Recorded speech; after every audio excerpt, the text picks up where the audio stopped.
Assalamualaikum warahmatullahi wabarakatuh. Selamat malam kembali teman-teman. Berjumpa lagi dengan saya Dwi Santoso di live sharing menulis kelanjutan dari live sebelumnya. Sebelumnya saya ucapkan selamat menikmati hari akhir pekan bagi teman-teman yang besok kegiatannya libur ya, baik di sekolah, di kampus ataupun di tempat kerja atau di kantornya. Jadi mungkin bisa lebih rileks lah mengikuti kegiatan di live kita kali ini ya, walaupun kalau teman-teman ada keperluan lain, teman-teman mungkin bisa saja sekedar bertanya, ada yang ditanyakan melalui kolom komentar, kemudian teman-teman setelah saya jawab dan teman-teman merasa puas dengan jawaban tersebut dapat menjawab pertanyaan teman-teman, ya teman-teman bisa meninggalkan forum live ini untuk kegiatan yang lain. Dan tapi teman-teman yang mungkin dan kita tarik juga dengan hal kali ini dapat mengikuti live ini gitu, sampai selesai ataupun setidaknya sampai pertengahan ya. Jadi kali ini kita akan membahas hal yang ringan-ringan saja karena memang saya sudah masuk ke masa akhir pekan. Kita akan membahas mengenai kelanjutan dari pembahasan live kemarin ya. Kalau teman-teman yang ikut live kemarin tentu teman-teman ingat, selamat datang ke Alin Safaruela. Teman-teman mungkin ingat ya, kita kemarin membahas mengenai genre-genre dalam sebuah novel. Kita ada 7 genre waktu itu, yaitu genre roman, kemudian genre fantasi, genre science fiction, genre petualangan, genre misteri, dan juga ada genre-genre yang lain. Nah, kali ini saya akan fokus kepada genre roman.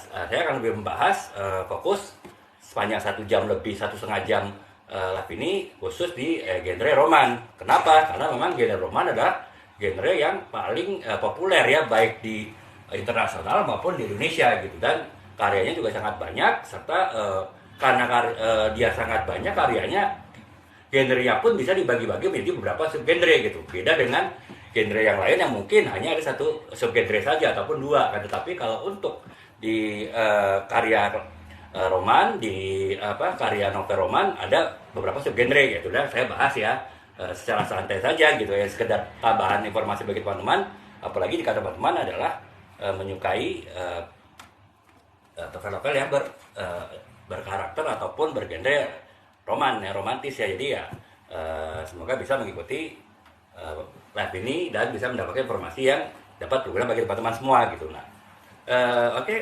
sambil menunggu pertanyaannya, selamat bergabung ke View Tangki 72. Sambil menunggu pertanyaan dari teman-teman mengenai dunia menulis, baik dari live sebelumnya ataupun juga dari video-video saya sebelumnya, termasuk juga video mengenai 21 video mengenai tahapan penulisan yang teman-teman bisa akses secara gratis TikTok seriesnya di profil saya. Kemudian teman-teman dapat melihat kepada daftar putar atau playlist sharing menulis. Itu ada 21 video yang membahas 5 tahapan penulisan sebagai dasar yang harus diketahui oleh seorang penulis jika ingin menulis dalam bentuk tulisan apapun. Nah, itu teman-teman bisa men-save-nya kalau perlu, sehingga jika ingin melihat-lihat kembali bisa langsung lihat di beranda teman-teman, tidak harus selalu masuk ke profil saya gitu.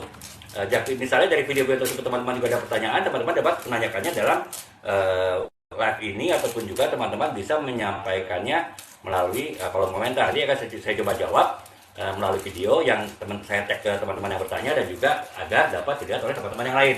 Juga nanti di forum live berikutnya kan saya ulangi lagi jawabannya, sehingga dapat banyak teman-teman yang mengetahui mengenai jawaban dari pertanyaan yang ditanyakan tersebut. Oleh karena itu ya, kali ini saya sambil menunggu ya teman-teman, mungkin ada yang masih bingung atau masih memikirkan apa yang ditanyakan, kita mulai saja topik kali ini, karena memang topiknya ya agak panjang sih, tapi ya mudah-mudahan bisa terkejar ya di waktu sekitar 1 jam seperempat ke depan gitu. Nah, untuk kali ini selamat bergabung ke Azrul ya. Kali ini kita akan membahas mengenai beberapa subgenre dari genre novel roman. Itu melanjutkan pembahasan live sebelumnya, kita membahas mengenai genre-genre di dalam novel atau di dalam karya fiksi. Nah, sekarang kita akan fokus ke karya novel atau karya di genre roman. Kenapa? Karena memang genre roman adalah genre yang pertama paling populer, kedua paling banyak penggemarnya, yang ketiga paling banyak karyanya. Itu sudah sejak dari ribuan tahun yang lalu.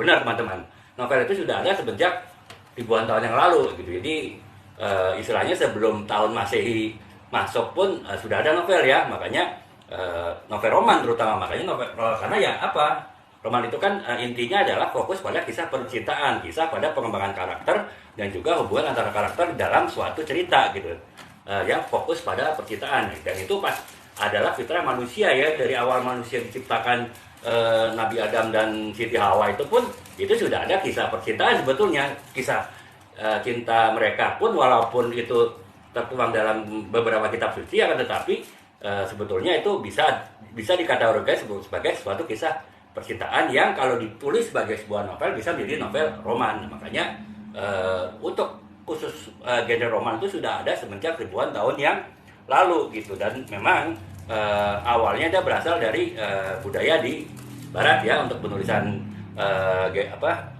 penulisan roman tersebut gitu. Nah, kemudian ada beberapa tokoh yang terkenal ya, yang dari ya semenjak zaman ribuan tahun yang lalu sampai sekarang yang karya-karyanya seringkali tetap dibahas dan seringkali menjadi kajian dalam karya sastra sebagai tokoh-tokoh yang sangat berpengaruh atau sangat mempengaruhi sangat menginfluence pada karya-karya novel roman yang ada bahkan sampai saat ini. Yang tokoh itu adalah, saya baca teman-temannya karena saya terus terang nggak gitu hafal, Jane Austen, kemudian juga Charlotte Bronte dan juga Leo Tolstoy. Terus terang saya juga sebelum mempelajari mengenai ini saya belum tahu tokoh-tokoh ini gitu, bahkan bukunya pun belum pernah baca, tapi ya inilah mungkin teman-teman mungkin jauh lebih tahu menurut saya mengenai dunia sastra ya. Di koleksi ya kalau saya salah menyebutkan tokoh-tokoh novel roman zaman dahulu yang mempengaruhi sampai sekarang. Kemudian memang mereka itu kenapa menjadi tokoh, ditokohkan sebagai penulis novel roman yang sangat legendaris. Nah, mereka memang kisah percintaannya rumit dan juga kuat dalam konflik ya. Itulah yang kemudian mempengaruhi penulis-penulis novel sampai sekarang, yaitu mereka pasti di dalam kisah cinta pasti ada konflik gitu. Tidak mungkin sebuah novel roman itu tidak ada konflik. Nah itu ya karena apa ya? Karena memang konflik itulah yang membuat sebuah cerita roman jadi menarik. Kalau misalnya ceritanya kisah cinta yang bucin-bucinan, yang tidak ada konflik sama sekali, semua saling puji ya tentu tidak menarik. Nah itulah kekuatan dari novel yang sebetulnya dibangun oleh tiga tokoh novelis roman di zaman dahulu tersebut gitu. Dan juga mereka memang membuat kisah cintanya rumit ya, walaupun ya kita tergantung novel sih. Kalau novel-novel remaja mungkin tidak terlalu kompleks ya, paling sekedar cemburu lah, mungkin sekedar salah paham lah, mungkin sekedar WA tidak dibales lah gitu kan.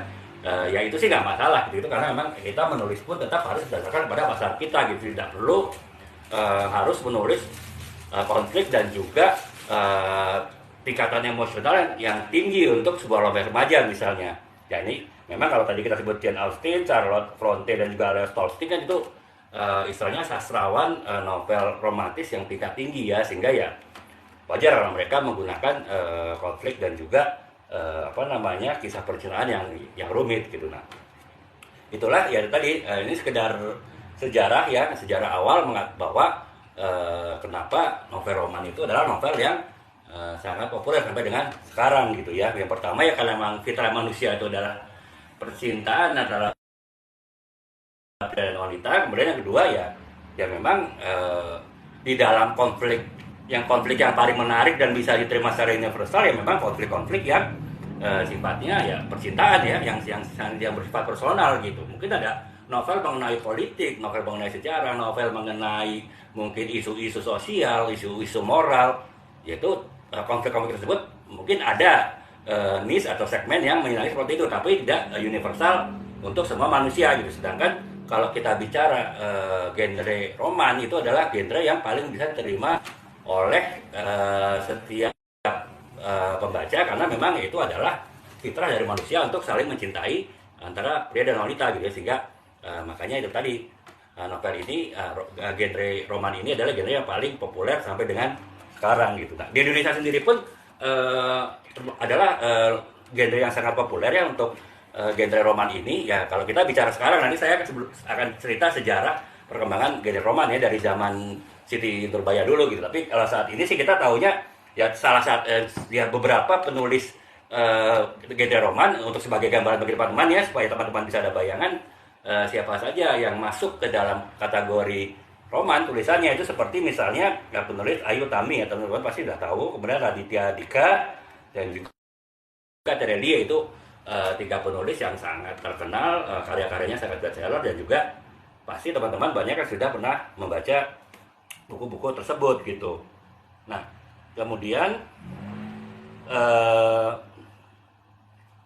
adalah kita akan melihat sejarah dari novel-novel yang roman ya. Tapi sebelumnya sebelum kita mempelajari sejarah mengenai novel-novel yang roman tersebut, kita bisa mengetahui apa ciri atau karakter dari novel-novel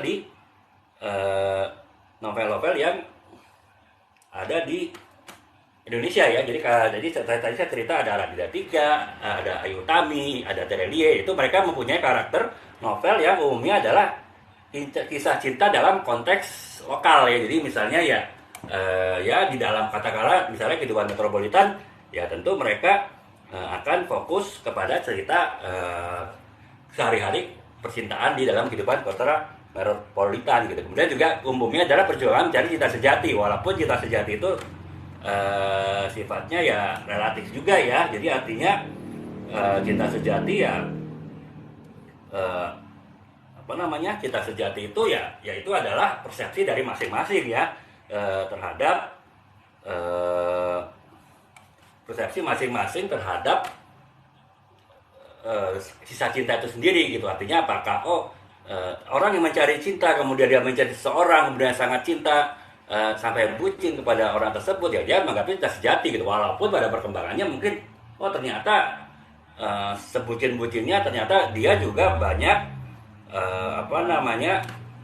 banyak kekurangan gitu, sehingga nggak tepat lah buat kita. Sehingga akhirnya ya tadi konteks cinta sejati menjadi sekedar mencari upaya mencari kekasih dan tidak berhasil, sehingga mencari yang lain. Nah itu tapi tetap bagaimanapun novel Indonesia umumnya adalah tema ceritanya adalah mencari cinta sejati, walaupun cinta sejati itu adalah tanda petik ya, bersifat subjektif dari orang ke orang gitu. Dan yang kemudian yang ketiga adalah ada beberapa juga yang menggunakan, selain tadi menggunakan kisah latar belakang kisah lokal, kehidupan lokal sehari-hari, kemudian juga mencari cinta sejati, ada juga yang agak berat ya, artinya membahas konflik-konflik sosial politik yang mendasari adanya kisah percintaan tersebut. Itu nanti kita bahas, ada beberapa subgenre dari novel romantis, dan salah satunya adalah novel yang bertemakan background sosial politik ya, isu-isu politik atau isu-isu sosial kemasyarakatan yang saat itu sedang in gitu. Nah itu jadi kurang lebih seperti itu sih sebelum kita membahas mengenai sejarah perkembangan roman novel di Indonesia ya. Kita genre roman ya, kita tahu ya bahwa ya novel Indonesia kurang lebih seperti itulah ya. Jadi tidak tadi seperti kita menyebut tokoh-tokoh novel dunia yang kisahnya sangat rumit, complicated, kemudian konfliknya juga sangat complicated. Umumnya kalau di Indonesia untuk novel roman ya, terutama novel roman populer, itu memang lebih kepada cerita sehari-hari, mencari cinta sejati, dan jarang yang konfliknya sampai konflik yang sifatnya complicated atau konflik yang sangat berat gitu. Nah, kemudian kita mulai dari sejarah novel di Indonesia gitu ya. Oh iya, untuk novel di Indonesia, roman itu umumnya fokus pada perempuan ya. Jadi tokoh utamanya umumnya adalah perempuan gitu. Jadi pembahasannya tetap kita fokusnya ke perempuan, walaupun saat ini sudah mulai ke perkembangan juga relatif sebagai pusat ataupun sebagai inti dari karakter utama di dalam sebuah novel gitu ya. Kalau saya tanpa saya melihat tren itu, sebetulnya beberapa novel saya yang roman itu ya banyak yang berfokus pada pria ya, walaupun itu tetap konteksnya adalah hubungan pria dan wanita gitu. Jadi seperti misalnya novel Setengah Abad gitu, ini bercerita mengenai seorang pradana sebagai tokoh utama, walaupun di situ tetap ada kisah cinta dengan tokoh utama lainnya, yaitu Maudi yang nantinya dapat yang menjadi istrinya gitu, dan bentuk keluarga yang bahagia. Nah, kemudian juga novel Merawat Takdir Cinta ini bercerita dengan fokus sudut pandang seorang Adi gitu ya, walaupun akhirnya ya dia mempunyai hubungan kekasih dengan seorang wanita bernama Indah dan akhirnya menjadi istrinya. Jadi kemudian juga ini ada novel edukasi ya, walaupun novel edukasi tapi intinya tetap adalah novel mengenai percintaan juga gitu. Walaupun ada embel-embel kisah penyintas serangan jantung, sebetulnya novel ini lebih kepada kisah cinta. Sedangkan masalah penyakit jantung, penyebab penyakit jantung itu secara sama dan halus saja dalam cerita. Nah, di sini pun juga saya menggunakan sudut pandang pria ya, berbeda dengan kebanyakan novel pada umumnya menggunakan sudut pandang wanita. Tapi tetap sih menurut saya nggak ada pengaruh gitu menggunakan sudut pandang wanita atau perempuan ya, atau laki-laki ya, karena tetap saja ini adalah kisah novel roman itu pasti kisah cinta adalah pria dan wanita gitu. Jadi sehingga mau dilihat dari sudut pandang pria, sudut pandang wanita, ya intinya tetap aja kisah cinta gitu. Tetap romantisme, tetap adanya kisah-kisah yang terkait dengan dengan romantisme dan juga emosional. Jadi sebetulnya nggak pengaruh ya, walaupun itu sekedar sudut pandang sih. Nah, walaupun juga saya mencoba ya untuk membuat novel dengan sudut pandang. Selamat bergabung Kak Robi, Kak Atil ya. Kali ini kita sedang membahas mengenai subgenre dari genre novel roman ya, sebagai kelanjutan dari live kemarin. Nah, sekarang kita membahas mengenai bahwa kebanyakan novel Indonesia itu menggunakan latar belakang atau menggunakan fokus pada karakter perempuan gitu ya. Ya, terus terang saya tidak begitu mendalami ya, karena terus terang juga novel-novel saya banyak menggunakan sudut pandang pria, tapi mungkin ya memang sebagian besar seperti itu karena dulunya ya, paling tidak dulunya kebanyakan baca novel adalah wanita ya. Teman-teman mungkin bisa komentar yang wanita nih, oh benar, atau teman-teman yang pria mungkin, oh enggak kok saya pria tapi udah suka baca novel ya roman dari dulu gini ya. Tapi setidaknya yang saya pahami ya, kebanyakan pembaca novel dulu ya, sekarang mungkin pria udah mulai banyak adalah wanita, sehingga tidak heran penulisnya baik pria maupun wanita menggunakan sudut pandang wanita gitu. Saya juga ada novel yang menggunakan sudut pandang wanita sih, artinya bahwa tokoh utamanya si aku, karena ini menggunakan novel ini, si Istri Salihah menggunakan sudut pandang orang pertama ya. Jadi si aku tokoh utamanya adalah yang menceritakan seluruh novel ini. Jadi seolah-olah mewakili saya penulis dan juga seolah-olah mewakili pembaca nantinya ketika membaca novel ini gitu. Nah, ini adalah novel saya yang menggunakan sudut pandang perempuan. Ini percobaan sih, dari setelah saya menulis 5 novel sudut pandang pria ya, saya mencoba sudut pandang wanita gitu ya. Sebetulnya sih lagi-lagi sama saja ya, pada intinya ya kisah cinta, kisah percintaan, kisah konflik, kisah hubungan relasi emosional yang ya mau sudut pria atau sudut wanita sama aja. Hanya mungkin kalau sudut pria ya itu tadi, pria mungkin lebih banyak pakai logika, sehingga novel-novel yang sudut pandang pria lebih banyak logika gitu. Sementara kalau wanita ya secara stereotip, secara pandangan umum lebih kepada emosionalnya gitu ya. Makanya kita kenal ada Man from Mars, Woman from Venus, karena ya satu mengandalkan logika, satu mengandalkan emosi. Dan mungkin kalau sudut pandang wanita, dia lebih novelnya lebih sifatnya emosional mungkin ya. Tapi setidaknya sih saya lihat tetap konteksnya hampir sama. Jadi nggak ada beda antara novel yang berbasiskan sudut pandang pria ataupun sudut pandang wanita gitu. Setidaknya pengalaman saya menulis novel, beberapa novel ya, novel tersebut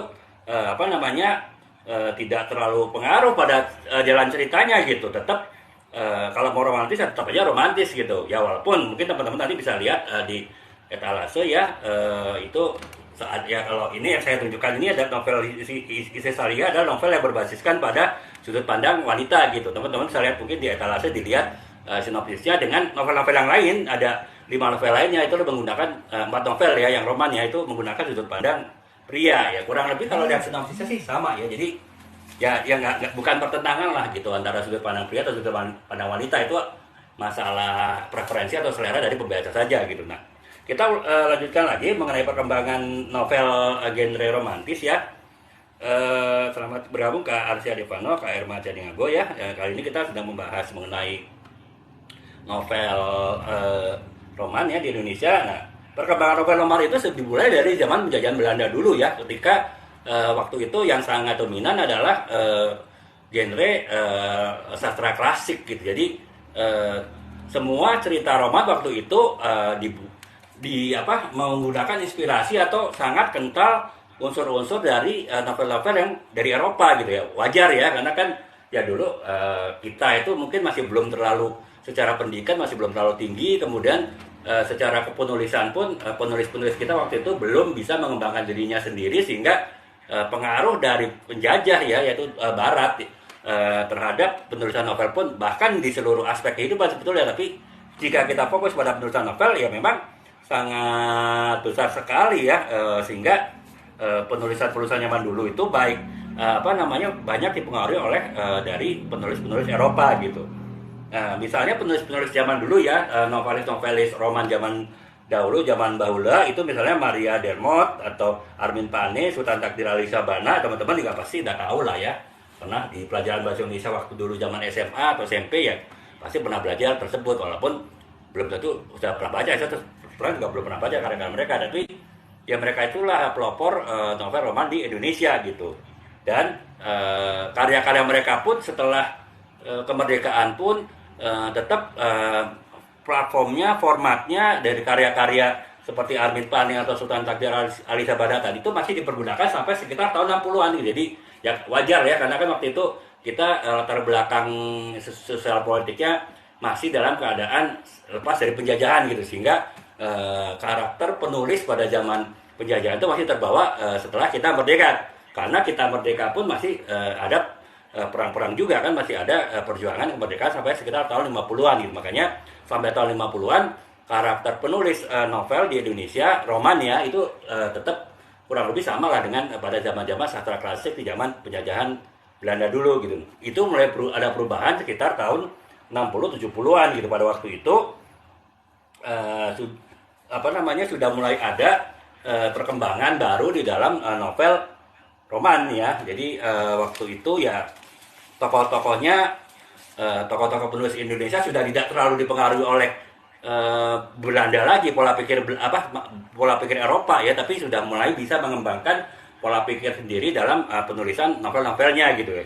Ya tokoh-tokoh seperti misalnya Pramudia Anandiatur, kemudian Muhtar Lubis, N.H. Dini, mereka sudah mulai menulis dengan latar belakang sosial politik tahun 60-an 70-an ya, waktu itu sudah tidak lagi dalam suasana perang kemerdekaan gitu, sehingga mereka lebih kepada fokus latar belakang kehidupan sosial politik waktu itu yang memang masih ya 60-70-an teman-teman tahu ya lah, masih labil lah, itu menjadi latar belakang dari penulisan mereka gitu. Karya-karya seperti Bumi Manusia, kemudian juga Keluarga Grelia, kemudian Cerita dari Blora, itu karya-karya yang ditulis oleh seperti Pramudia, kemudian Muhtar Lubis dan N.H. Dini, yang tetap percintaan, tetap konflik, tetap pengembangan karakter, tetap hubungan antar karakter di dalam suatu cerita yang terkait dengan percintaan, tapi tetap latar belakang sosial politik yang terjadi pada waktu itu, pergerakan-pergerakan, kemudian juga gejolak-gejolak sosial politik itu juga masuk ke dalam tulisan mereka gitu sebagai latar belakang. Nah, itu berlangsung sampai tahun 90-an gitu. Jadi waktu itu ya karena memang tapi ya memang ya ini ya, artinya tahun 80-an mungkin setelah kita tanda petik relatif lebih tenang daripada tahun 60-70-an, pengaruh-pengaruh dari kondisi sosial politik sudah tidak terlalu tampak dilihat pada karya-karya dari para penulis novel roman ya, karena ya novel roman itu lebih pada akhirnya lebih tertuju pada romannya daripada latar belakang sosial politiknya. Itu kita mungkin bisa lihat lah ya, film-film tahun 80-an gitu kan sudah tidak terlalu banyak yang film-film remaja ya, percintaan itu sudah tidak terlalu banyak membahas sosial politik ya. Seperti tahun 70-an mungkin banyak film-film yang diangkat dari novel yang lebih membahas mengenai ada background sosial, gejolak sosial politik gitu kan. Penulis era 90-an itulah untuk kategori roman itu seperti Ayu Tami, Dewi Lestari, dan juga Eka Kurniawan. Dia penulisannya lebih kepada mungkin eksplorasinya bukan pada gejolak sosial politik kan, tetapi mungkin pada fenomena baru dalam kemasyarakat yang tahun 90 kan mulai berkembang ya, kita mulai globalisasi, kita mulai terdampak dari ya budaya dari barat, terdampak dari mungkin pengaruh-pengaruh luar negeri, tidak hanya dari barat gitu. Nah itu yang menjadi latar belakang penulisan mereka gitu. Nah itu ya kita bisa dilihat misalnya karya-karya teman-teman mungkin pernah baca ya, seperti Saman dari Ayu Tami, kemudian Dewi Lestari juga Supernova, dan juga Cantik Itu Luka dari Eka Kurniawan, yaitu terkadang lebih sifatnya tidak terlalu mendasarkan diri pada konflik sosial politik waktu itu, tapi lebih kepada pengembangan imajinatif gitu ya. Seperti bahkan Eka Kurniawan pun dengan Cantik Itu Luka lebih ke ya bisa dibilang ada unsur genre fantasinya lah, walaupun dia menulisnya tetap dalam konteks genre roman ya, untuk Cantik Itu Luka kan, tapi dia lebih sudah tidak lagi mendasarkan kepada penulis era 60-an atau era 66, di mana sudah tidak membahas lagi mengenai gejolak sosial politik sebagai latar belakang dari sebuah novel gitu. Nah, setelah tahun 90-an barulah sekarang masuk ke era terkini ya. Jadi era terkini itu adalah ya bisa dibilang mungkin era 2000-an lah, 2010 sampai sekarang gitu, di mana penulisnya sudah lebih kepada ya milenial ya sebagian ya kalau di masa itu, sehingga sudah mungkin pola penulisannya sudah beda dengan penulis angkatan baby boomers, X, dan juga even mulai penulis Gen Y ya lah, di apa namanya yang lahir di tahun 80-an yang mulai menulis generasi 2000-an gitu. Seperti misalnya Ika Natasha, kemudian Aditya Mulia, dan juga Lela Eskudori ya, itu penulis-penulis baru, sehingga ya gaya penulisannya sudah berbeda, benar-benar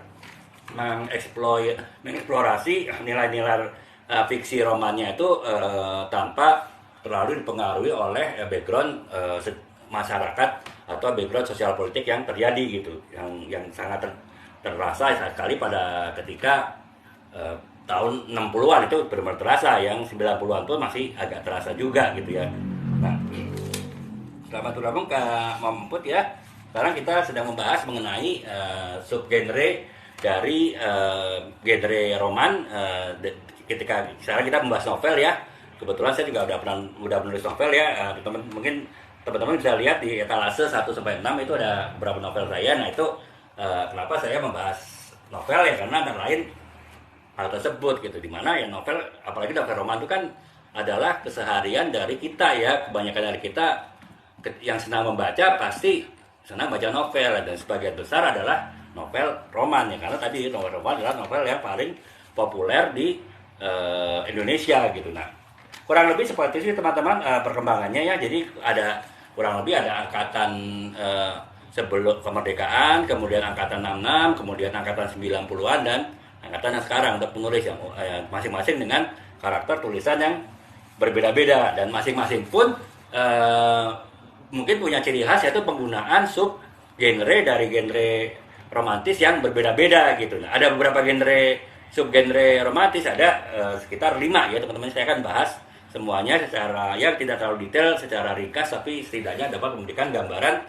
sub genre apa saja yang ada di dalam sebuah novel roman gitu ya. Jadi yang pertama adalah roman sastra remaja. Ini adalah roman yang paling banyak ya. Ini tadi roman adalah karya sastra paling banyak, paling populer di dalam dunia sastra, dan novel remaja adalah novel yang sub genre yang paling banyak di antara semua sub genre yang ada dari total semua genre novel yang ada gitu. Karena memang ya itu tadi, karena kan kalau kita bicara roman itu tadi konteksnya adalah pasti bercerita mengenai hubungan pengembangan karakter dan juga hubungan antar karakter, di mana fokusnya adalah pada kisah percintaan gitu ya. Dan dunia remaja adalah dunia memang yang sangat dekat gitu dengan percintaan yang menyenangi lawan jenis, sehingga memang novel karya sastra remaja itu sangat banyak ya. Baik novel yang dengan katakanlah dengan ya kita bilang kualitas populer ya, yang ataupun juga mempunyai kualitas sastra yang cukup tinggi gitu. Kualitas populer ya mungkin misalnya kalau zaman 80-an ya kita Lupus misalnya, teman-teman pernah tahu ya, yang mungkin kalau generasi sekarang saya kurang tahu udah masih paham Lupus apa tidak ya, tapi kalau generasi yang lahir tahun 80-an, 70-an, 80-an pasti tahu ya, itu ya adalah sebuah sebetulnya masuk dalam kategori genre percintaan remaja juga, roman remaja juga, sastra remaja gitu ya. Tapi ya memang secara kualitas sastranya lebih sifat populer, sehingga memang tidak terlalu banyak menggunakan teknik-teknik penulisan atau teknik-teknik sastra dalam penulisannya, akan tetapi tetap bisa dikategorikan sebagai sastra remaja. Kalau yang paling updated mungkin ya film Dylan lah ya, mungkin diangkat dari suatu tulisan dari novel, yaitu tetap bercerita mengenai kehidupan percintaan remaja, yang bisa dikategorikan juga sebagai karya sastra remaja gitu. Walaupun ada beberapa novel di dalam subgenre roman sastra remaja yang masuk secara sastra, kualitas sastra memiliki kualitas sastra yang cukup tinggi ya, seperti novel yang ditulis oleh Boy Chandra ya, ataupun juga oleh Ika Natasha itu ya, seperti itu antologi rasa ya, kalau teman-teman pernah tahu, saya terus terang belum pernah baca juga. Atau Boy Chandra di Marmut Merah Jambu, yaitu adalah memang roman sastra remaja yang unsur sastranya masih kuat ya, artinya secara kualitas penulisan dia tetap tidak terlalu populer, tapi menggunakan kualitas dan teknik-teknik sastra yang tinggi gitu. Nah, akan tetapi ya tadi, ini adalah contoh yang advance ya, contoh yang tertingginya. Tapi novel seperti Dilan pun ataupun Lupus dulu ya, cerita pendek ataupun yang dibuat jadi novel itu juga bisa masuk ke dalam kategori roman sastra remaja yang memang adalah subgenre novel roman yang paling banyak gitu, karena memang itu tadi, karena roman itu percintaan dan percintaan itu dominan di kalangan remaja gitu. Nah, itu yang pertama ya, jadi subgenre untuk sastra remaja gitu. Kemudian yang kedua, subgenre di dalam genre novel, ada novel roman itu adalah roman sastra feminis ya. Saya kurang tahu sebetulnya seberapa banyak novel konteksnya dengan feminis ya. Di sini adalah mengangkat tema-tema feminisme dan juga isu-isu gender gitu ya. Saya kurang tahu seberapa banyak, walaupun saya pasti yakin tidak sebanyak roman sastra remaja, tapi ya bagaimanapun ini adalah salah satu subgenre di dalam novel roman ya. Jadi ya kita tetap harus membahasnya, walaupun saya belum pernah sih terus terang membaca novel dengan genre ini gitu ya. Jadi ya konteksnya tetap cinta dan hubungan lah. Semua novel roman mau subgenre manapun pasti terkait dengan cinta dan hubungan antara pria dan wanita gitu. Hanya ya di sini yang latar belakangnya diangkat adalah isu-isu yang sifatnya gender tadi, dan juga hal-hal yang sifatnya feminisme ya. Karyanya contohnya adalah seperti teman-teman pernah baca, kalau saya belum, yaitu karya Ayu Utami ya, Saman, itu kan sangat terkenal sekali. Dan juga Intan Paramadita ya, Gentayangan, pilih sendiri petualangan sepatu merahmu. Nah itu ini saya belum pernah tahu sih. Kalau Saman saya pernah tahu, hanya baru sekedar baca sinopsis saja, belum baca novelnya. Nah itu masuk novel-novel yang feminisme ya, walaupun saya tidak terlalu paham seberapa dalam isu feminisme dibahas di situ, tapi tetap ada pembahasan isu feminisme di dalam novel-novel ini gitu. Nah, ini adalah subgenre yang kedua gitu. Kemudian subgenre yang ketiga dari sebuah genre novel roman adalah roman sejarah. Nah, kalau ini cukup banyak juga gitu, karena novel ini adalah novel roman yang menggunakan latar belakang sejarah sebagai latar belakang cerita, dan latar belakang sejarah adalah bukan hayalan ya, itu benar-benar latar belakang sejarah yang terjadi gitu ya. Jadi misalnya seperti Oki Madasari ya, dia menulis Madre. Nah itu kisah percintaan di masa Orde Baru dulu dan perjuangan perempuan, itu ya tetap bercerita ya real bagaimana kehidupan pada masa Orde Baru dulu, dan juga ya bercerita mengenai perjuangan perempuan yang dilakukan oleh tokoh utama dari novel ini gitu. Nah, jadi novel sejarah memang ya karena ini kita berbicara novel kekinian ya, kita tidak bicara novel sejarah perjuangan 45 misalnya ya, walaupun kalau kita bicara novel perjuangan 45 ada sebuah kisah cinta yang dilatar belakangi perjuangan kemerdekaan ya, Naga Bonar lah misalnya. Kalau teman-teman melihat film Naga Bonar ya, itu kalau jadi novel, dan setahu saya nggak tahu itu diangkat dari novel apa bukan ya, tapi kalau itu diangkat dari novel, novelnya masuk ke dalam novel roman sejarah gitu, karena yang memang background perjuangan sejarahnya itu adalah nyata gitu. Di daerah Sumatera Utara pun juga yang di dalam film itu, dalam novel itu juga adalah kisah yang benar terjadi gitu, sejarah perjuangan kemerdekaan ya, walaupun masalah tokoh Naga Bonarnya sendiri ataupun tokoh istrinya yang sebelumnya adalah tawanan perang ya, itu ya adalah ya itu tetap adalah konteksnya di romannya ya, di fiksinya ya, sehingga tetap bisa dianggap sebagai roman sejarah gitu. Nah, kemudian selamat bergabung Kak Jaya Fadil ya.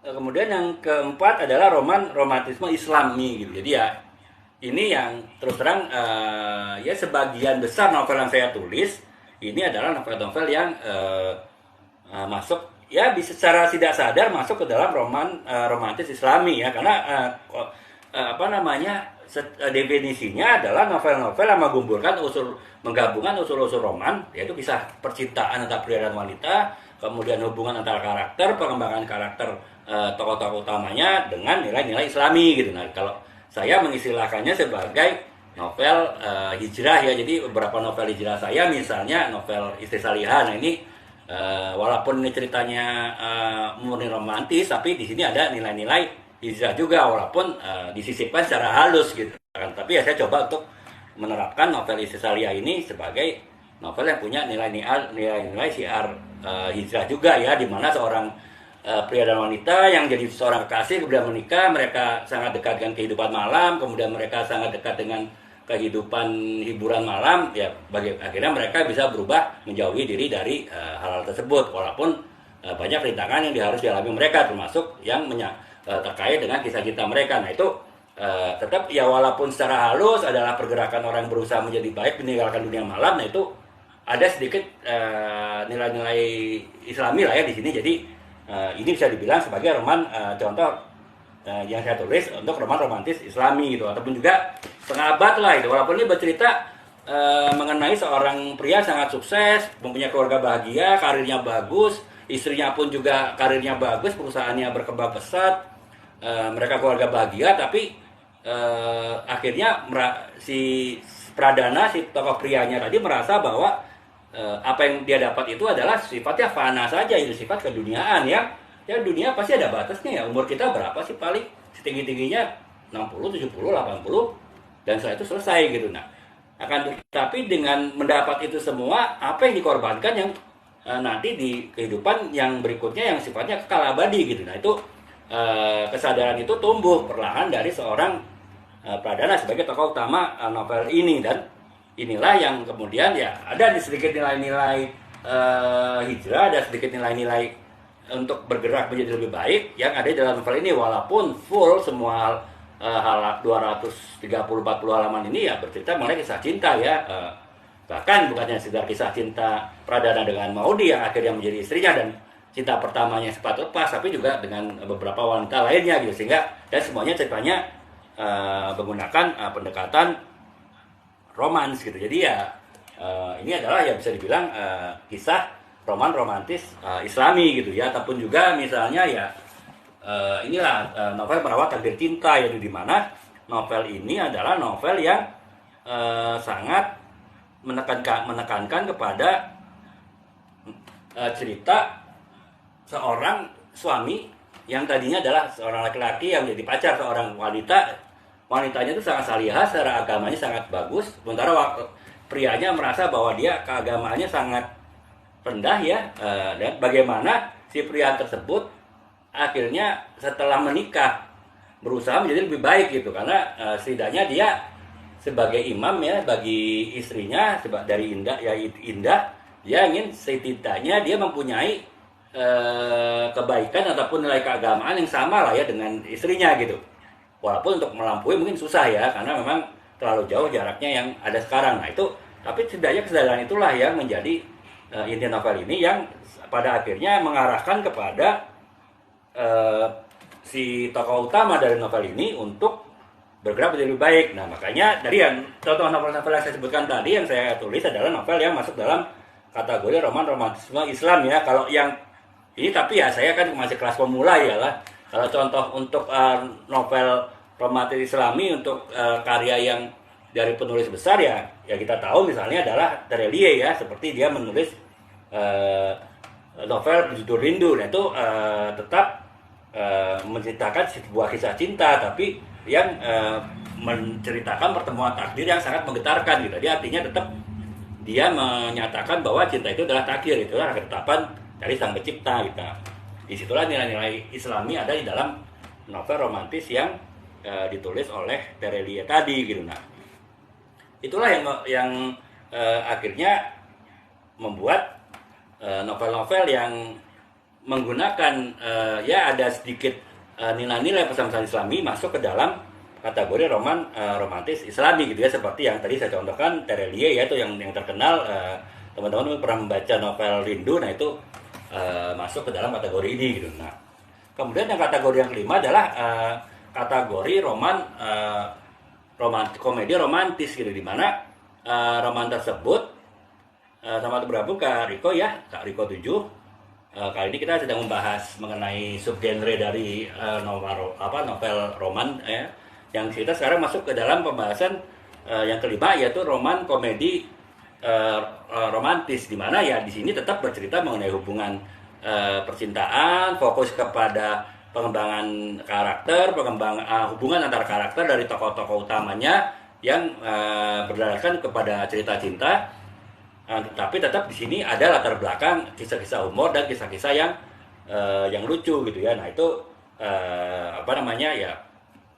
ya mungkin ya teman-teman yang suka membaca karya novel yang romantis tapi dengan ya sambil menghibur lah gitu ya, tuh bisa memilih novel-novel dengan roman komedi romantis ya. Hiburannya mungkin yang lebih sifatnya lucu-lucuan ya. Kalau yang benar-benar menghibur itu adalah cerita yang seromantis-romantisnya ya, tentu kurang cocok kalau membaca novel seperti ini gitu. Nah, salah satu contoh dari penulis di kategori roman komedi romantis itu adalah misalnya dari Raditya Dika ya. Mungkin teman-teman pernah baca novel Kambing Jantan, kalau saya belum pernah ya. Yaitu kisah cinta remaja di dunia perkuliahan lah ya kisah cinta remaja sehari-hari lah, tapi mungkin dibuat lucu sehingga dibuat menarik dengan yang lain ya. Nah, itu kemudian itu teman-teman oh ya, tadi untuk yang romantis Islami itu tadi itu sebetulnya saya ada ya, walaupun sebetulnya tidak romantis sih, tapi juga sifatnya novel yang Islami juga gitu. Jadi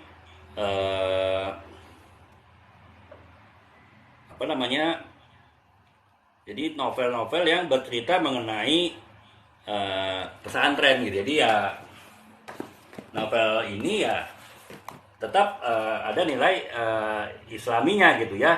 Ada nilai Islaminya, yaitu di mana ya jelas kan, kita cerita pesantren di sini pasti ada nilai Islami, nilai-nilai yang dicari ketika seseorang masuk ke dalam sebuah pesantren, kemudian hal-hal yang dialami dan didapatkan ketika dia di pesantren. Nah itu tentu adalah ya tentu cerita sifatnya Islami ya. Walaupun ini saya kurang tahu ini masuknya ke kategori genre apa ya, karena kalau dibilang romantis juga nggak romantis, karena ya kalau roman-romanan di dalam pesantren kan teman-teman tahu itu dilarang ya. Jadi tidak boleh ada ya saling sir-siran, saling menyenangi, pacaran tuh nggak boleh gitu. Nah makanya ini tidak masuk ke dalam kategori roman sebetulnya. Makanya tapi saya juga bingung masuk kategori genre apa gitu. Genre drama bukan, karena tidak banyak tidak banyak dialog ya, tidak seperti skenario drama atau skenario film gitu, tetap seperti novel biasa gitu ya. Tapi saya sebut ini ya mungkin novel yang Islami lah, walaupun mungkin bukan romantis atau walaupun romantis dalam konteks bukan percintaan, tapi dalam konteks hubungan persahabatan gitu kan. Dalam hubungan persahabatan itu pasti tetap ada yang namanya ikatan emosional, tetap mungkin terkadang ada namanya konflik-konflik emosional, kemudian adanya intrik-intrik emosional, pun juga adanya pertentangan emosional gitu. Jadi ya anggap aja ini novel Islami lah, walaupun bukan dalam konteks yaitu tadi subgenre dari novel romantis yang berjudulkan roman romantis Islami ya. Jadi ini sekedar intermezzo ya teman-teman, tambahan aja gitu, sekedar menunjukkan novel-novel yang saya tulis. Nah kemudian yang kelima adalah roman komedi romantis. Nah kemudian yang keenam itu adalah roman drama keluarga gitu. Jadi dia menceritakan dinamika kehidupan keluarga, walaupun tetap berfokus pada cinta ya. Hanya tetap dia fokusnya pada kehidupan satu keluarga gitu. Kalau remaja kan ya kehidupan remaja secara umum gitu. Misalnya kalau ini keluarga ya pada suatu keluarga gitu. Jadi seperti misalnya novel yang ditulis oleh Alia Azela ya, Wedding Proposal, yaitu kisah cinta tapi dalam konteks persiapan pernikahan ya. Tetap di sini pasti bercerita bagaimana dua keluarga saling mempersiapkan pernikahan putra putrinya gitu. Nah itu Sehingga fokus ceritanya tetap dalam lebih sempit ya, dalam suatu keluarga gitu ya. Jadi ya itu sih kurang lebih apa namanya subgenre di dalam novel roman ya. Kalau saya ulangin lagi, yang pertama adalah subgenre sastra remaja, itu yang paling populer udah pasti. Kemudian yang kedua adalah subgenre roman sastra feminis ya, lebih dia menurut kisah cinta tapi tetap ada pembahasan latar belakang isu-isu tema-tema feminis dan juga isu-isu gender di sini.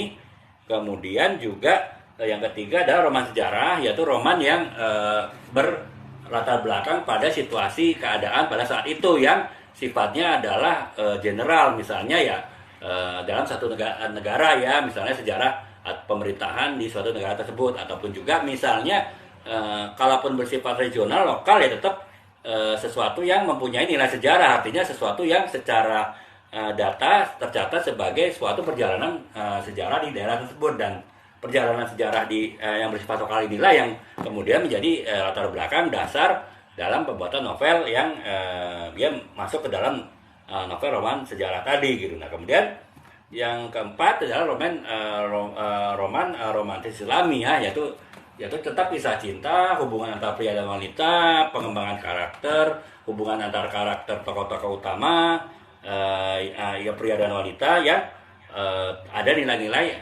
Islami di situ gitu. Jadi disisipkan lah ya, istilahnya ada nilai syiar, ada nilai dakwah yang disisipkan dalam tulisan-tulisan tersebut gitu. Nah kemudian yang kelima yaitu adalah roman komedi romantis ya. Jadi ya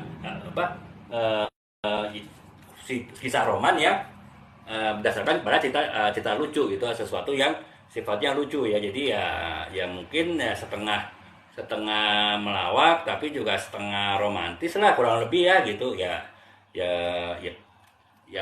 Perpaduannya unik, dan mungkin juga saya sebagai penulis menilainya cukup ya complicated juga sih menulisnya gitu. Bagaimana kita di satu sisi mendramatisir sebuah kisah romantis, akan tetapi kita juga berusaha menceritakan sesuatu hal sifat yang lucu tanpa mengganggu ataupun tanpa mendistraksi kisah romantis yang sudah kita bangun gitu, cerita romantisnya itu. Nah itu tentu menurut saya kompleks ya dari sisi penulis ya. Walaupun itu tadi setiap orang kan punya setiap penulis punya visi dan tujuan masing-masing ketika menulis, sehingga ketika seseorang penulis misalnya Raditya Dika ya yang menulis Kambing Jantan, dia memilih subgenre ini ya, tentu dia sudah yakin dia punya kemampuan, dan dia sudah yakin untuk mengolah kemampuannya untuk menulis dengan subgenre ini. Nah, kemudian subgenre yang terakhir itu adalah subgenre roman drama keluarga. Jadi ya fokus ceritanya tidak kemana-mana, hanya pada satu atau dua keluarga, dan disitulah tetap cerita mengenai kisah percintaan, tetap cerita hubungan antara karakter, pengembangan karakter, tapi konteksnya hanya dalam satu atau beberapa keluarga tadi gitu. Nah itu kurang lebih seperti itu teman-teman, pembahasan singkat ya mengenai sub roman sub genre genre dari sebuah genre novel roman ya. Walaupun itu tadi tidak bersifat baku ya teman-teman ya, kalau disebut masih banyak kalau disebut subgenre gitu loh, karena sebetulnya kita menulis kan bukan kita menulis subgenre ini atau kita mau menulis genre itu gitu, tapi kita menulis itu sebenarnya ya karena kita mau menulis seperti itu gitu loh. Ketika kemudian nanti ada pembagian genre, pembagian subgenre, itu sebetulnya kalau opini saya pribadi itu adalah hanya sekedar untuk mengklasifikasikan saja dari novel-novel yang sudah ada gitu, tapi bukan untuk mengarahkan seseorang menulis harus memilih satu genre atau dua genre ketika menulis gitu. Karena itu tadi, menulis itu adalah dari dalam hati ya, dari cetusan ide, cetusan perasaan, cetusan gagasan yang tidak bisa dibatasi oleh genre-genre gitu.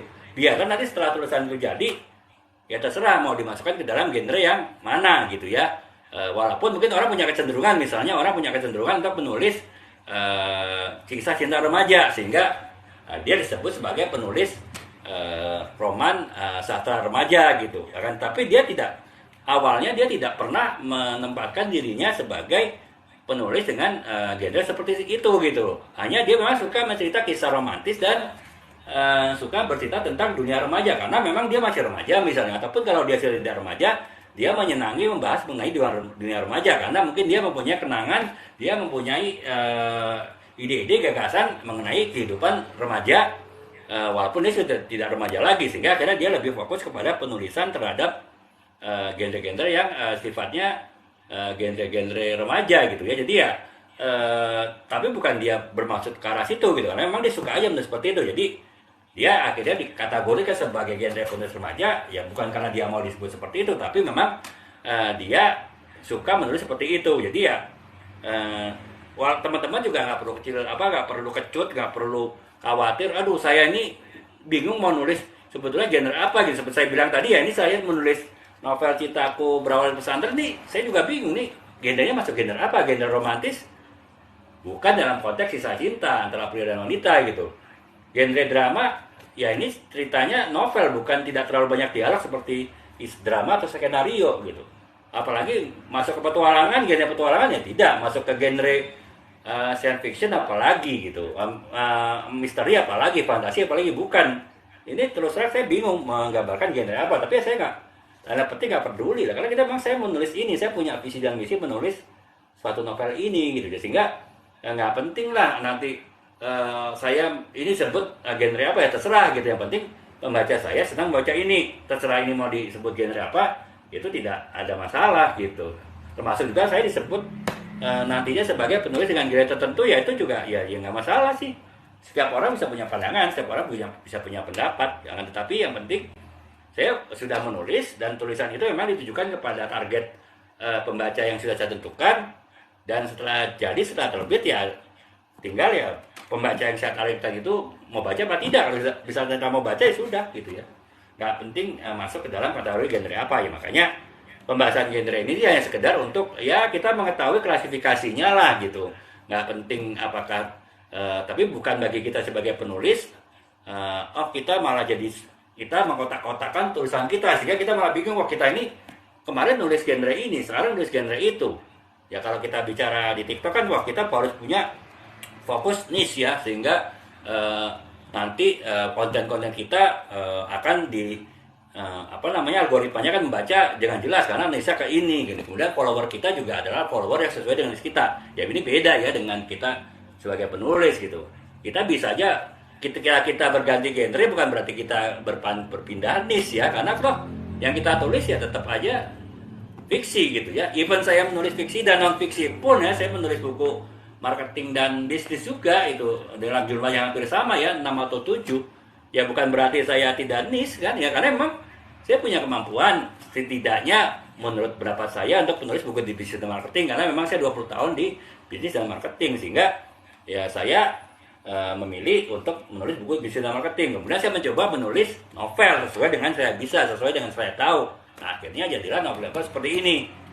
Tidak penting nantinya novelnya dimasukkan genre apa, ataupun buku non fiksi saya masukkan genre apa gitu. Ini masukin mau sebut bosku otoriter, mau masuk leadership boleh, mau masuk dalam konteks novel bisnis boleh, novel HRD boleh, novel apa ya terserah. Ya itu yang penting. Tapi yang penting saya sudah nulis dan saya harapkan pembaca saya bisa mendapatkan manfaat dari novel yang saya tulis, ataupun buku yang saya tulis. Tidak penting buku itu ntar masuk ke genre yang mana gitu, karena saya ketika menulis sekedar tips dari saya aja, kita nggak usah berpikir kita mau nulis genre ini, kita harus menulis genre itu.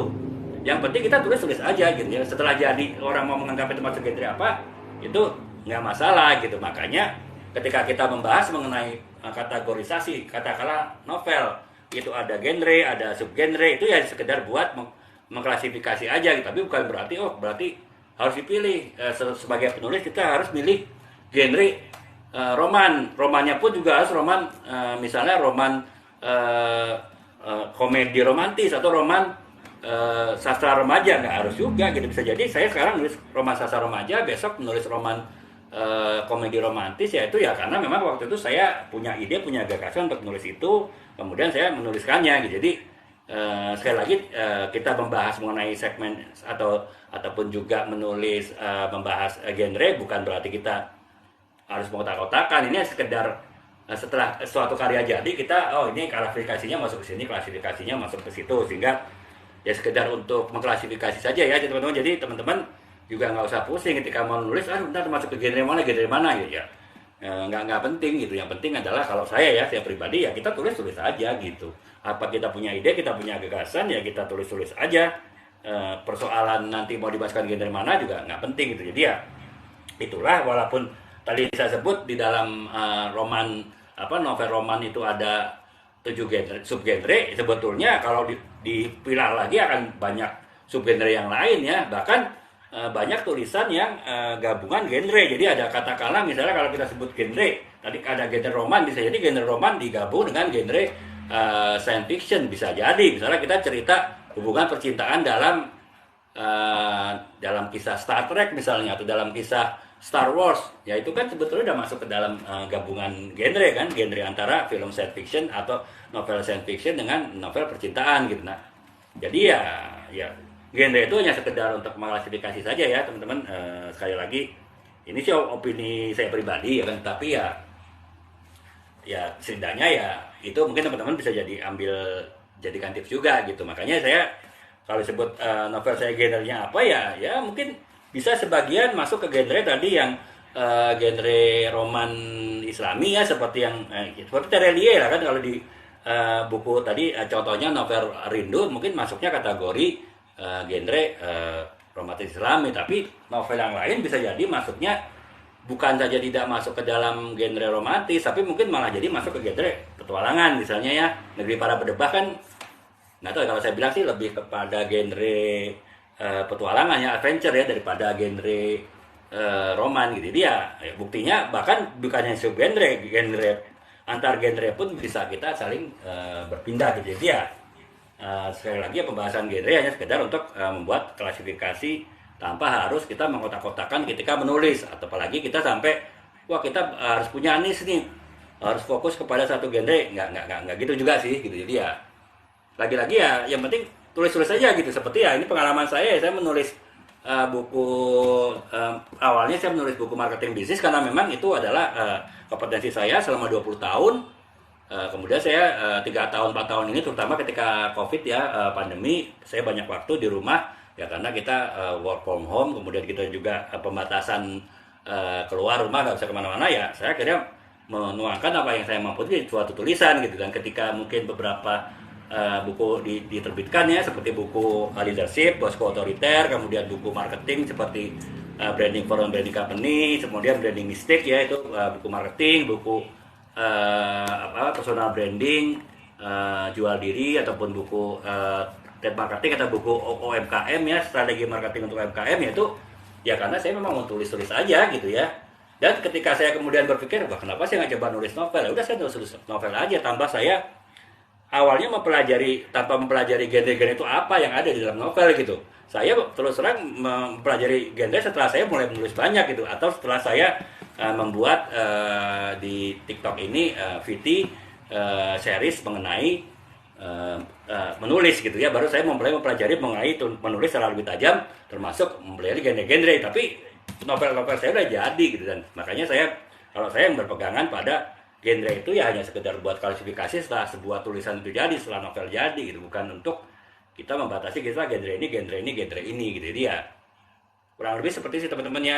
Jadi teman-teman jangan, yang baru mulai menulis terutama ya, baik mau menulis ya katakanlah nggak usah menulis novel dulu lah, mungkin menulis buku karangan pendek, atau bersama teman-teman penulis yang lain menulis antologi ya. Jadi kita menulis cerpen, kemudian kita gabungkan jadi satu dari berbagai penulis, dan tapi novelnya itu satu tema ya, disebut antologi ya.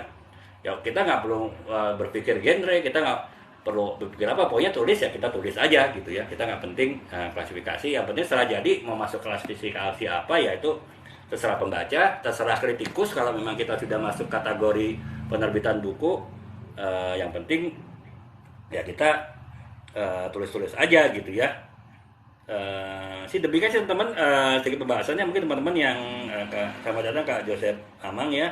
Kita baru saja selesai membahas mengenai subgenre dari sebuah novel ya. Jadi ada beberapa subgenre, dan mungkin kakak yang masih melihat tayangan live ini, yang ditanyakan bisa ditanyakan ya, baik yang terkait dengan topik, genre, ataupun juga mungkin topik-topik lain mengenai menulis, itu bisa ditanyakan, sehingga ya bisa mendapatkan ya sedikit pencerahan lah ya dari jawaban saya, yang saya usahakan jawaban itu ya sesuai relevan dengan pertanyaan yang diajukan gitu. Tapi ya kalau memang belum ada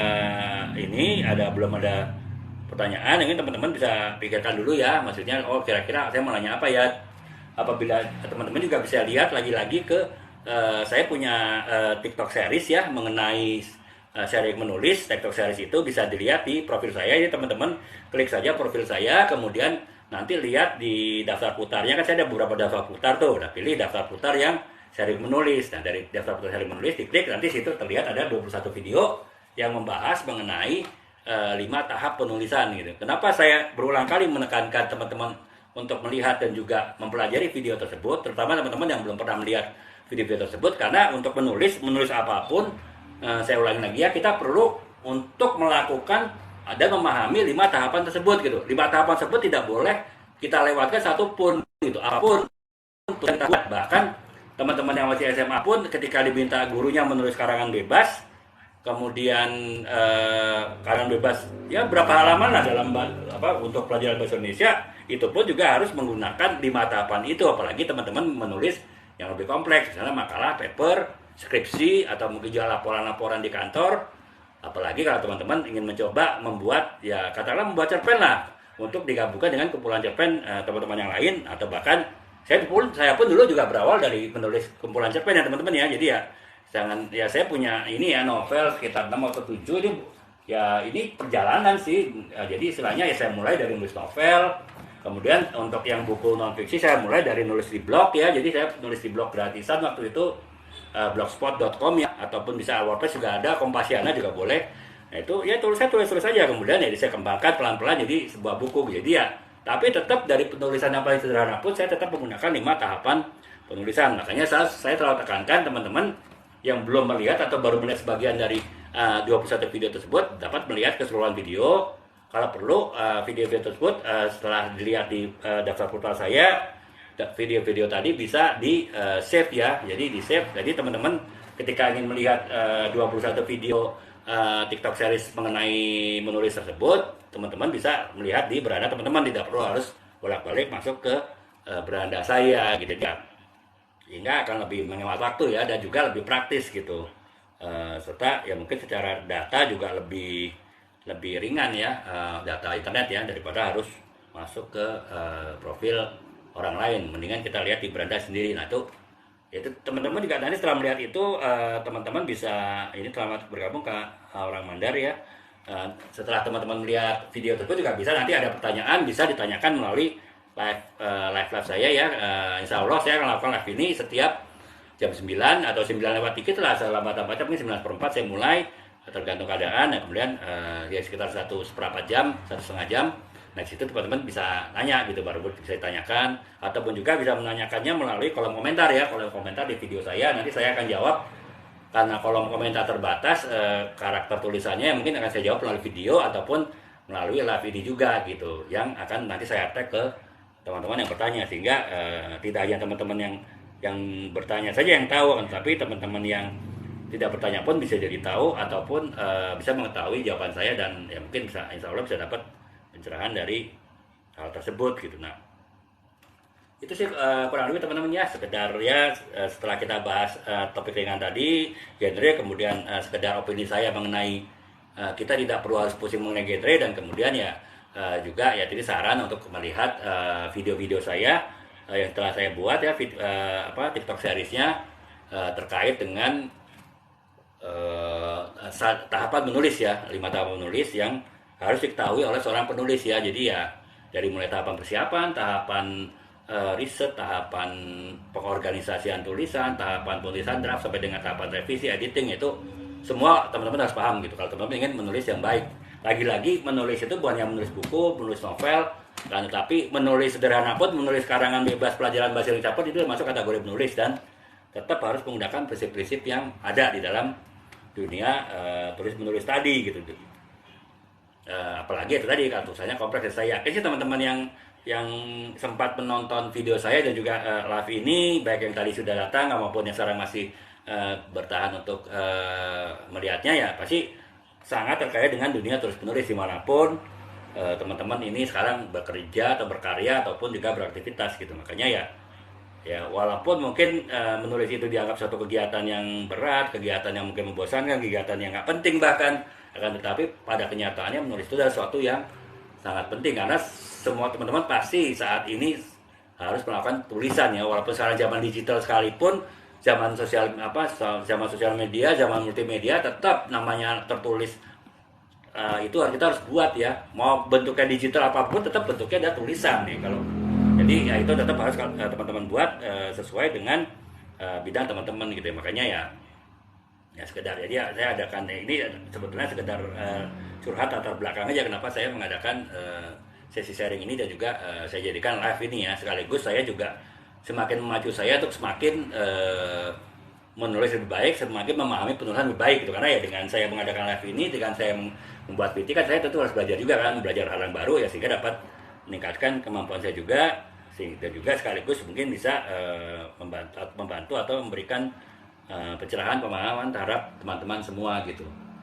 Demikian teman-teman untuk kali ini ya, terima kasih atas perhatiannya untuk teman-teman yang sudah mengikuti live ini, dan semoga dapat memberikan manfaat bagi teman-teman untuk selama mengikuti live ini. Semoga live berikutnya juga semakin banyak memberikan pemahaman terhadap teman-teman. Demikian teman-teman, sekali lagi terima kasih. Assalamualaikum warahmatullahi wabarakatuh. Salam.